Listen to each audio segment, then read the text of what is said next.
Hey gamers, welcome back to GG News.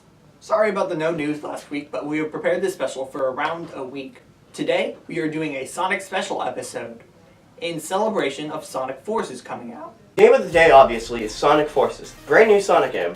In order to give a more accurate view, David has actually pre-ordered the game instead of restating what other reviews of the game and has played every game on today's show.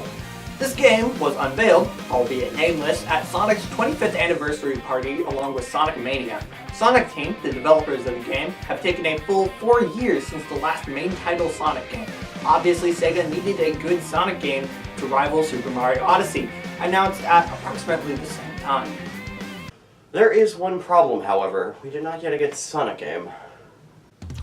First of all, there's a lot of problems with how the game runs. On my computer at home, when playing this game, around a maximum of 30 FPS is what I had. The game is clearly not refined to run on PCs, despite me playing other games with similar performance values at a silky smooth 144 frames per second. Secondly, the game focused a lot on the story. Now this would be fine, providing it was good. Instead, it is super cheesy, yet dark at the same time. Eggman literally conquers the world and keeps Sonic in a jail cell and tortures him. When you see Sonic get out of jail, he is too busy crafting puns and other stuff. I know this is a huge focus of the game, but it's a very serious situation and the characters are in, and none of them seems to respect the fact that Sonic was thought to be dead. At the start of the game, let me reiterate, Sonic dies at the beginning of Sonic Forces, and the characters don't care at all. Finally, the gameplay is put entire game at the score it is going to receive. It is playable, but they're not linear, repetitive, and does not encourage exploring for new routes taken in the game. And it's basically made David fall asleep the first time he's played through the game. I'm showing no mercy to this game. I have been a fanboy of Sonic for 3 years, and I have desperately been waiting for a new, good game. All of the stars aligned. They took so much time on the game, they had such an awesome art style, and it was clear that there was many amazing ideas put into this game. The game's only redemption is that you can make a custom character, and that entertained me for about 5 minutes. Sonic Forces is getting a 3.5 out of 10. It's playable, but not enjoyable. If you want to play this for whatever reason, go pick it up on Steam, the Xbox store, on PS4, in the store for about $60. Or alternatively, you can just get Sonic Generations, a good Sonic game, for about $20 on Steam. Speaking of which, Sonic Generations is a much better game than Forces. And since I don't want this episode to just be complaining about Sonic, we're going to talk about that instead. The story is practically non-existent. You'll go around in different stages in the hub world and play whichever level you want to. Each stage was voted on for the community of all past Sonic games. For instance, Sonic 1 has Green Hill Zone, Sonic 2 has Chemical Plant Zone, and Sonic 3 has Sky Sanctuary Zone. Each level has stellar design to it. Unlike Forces, each stage has multiple routes to follow. This encourages exploring and taking more difficult routes for a better time and hence a better score.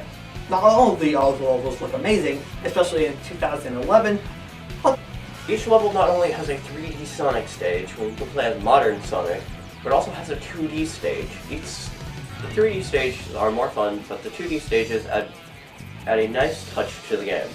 the thing that makes this game really legendary is how much it panders to Sonic fans like myself. There are all sorts of references to Sonic memes and jokes that Sonic fans can not only understand, but appreciate as well.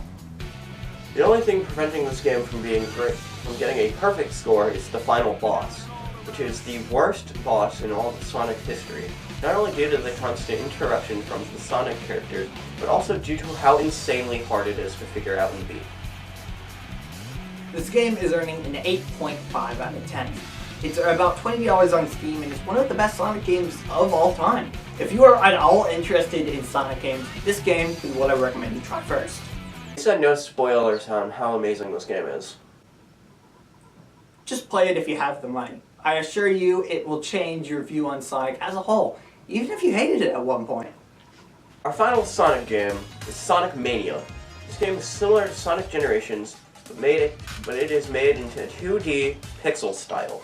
This game boasts similarly designed 2D stages in comparison to Generation. It has multiple routes, very momentum-based gameplay, and utterly stunning use of the pixel art style. Mania has all sorts of Sonic references in it. For instance, they have an And Knuckles mode in multiple Sega games in Studio Optimal Zone and even a debug mode.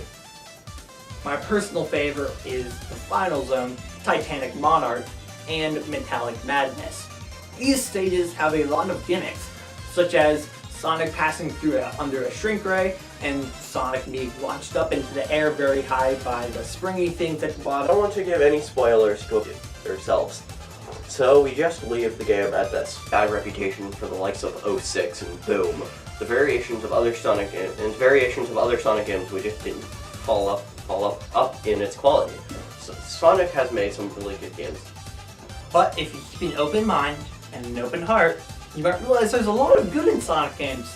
Even if Sonic Forces was bad, and even if Sonic 06 has memes about its loading screen, each of these games are part of a whole, and, you know, that's why I love Sonic.